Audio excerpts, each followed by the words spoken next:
half of the synthetic fertilizer bought in America is wasted.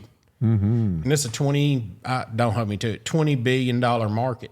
So that's $10 billion that's coming out of farmer pockets and not helping the grower and not helping the environment.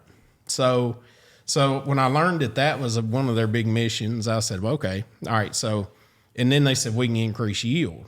And I thought, well, okay, so if we can reduce inputs, increase yield, what an opportunity and how to implement it. Now we got a carbon program in organics. Things are going really well. We're building speed.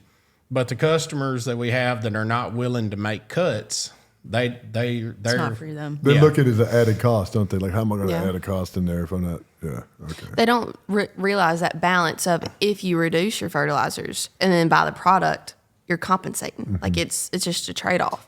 So, Callie, you looked at a bunch of Organics acres this year, did you not? So what are some of those differences that you saw? So, I mean, we've talked about how maybe yield isn't really our driver there, but there is certain things that's actually changing, say, with the root structure. What are some of those things that you saw? So did a lot of root digs. That was one of the most noticeable differences was just had the root mass on a Organics plant versus a check plant.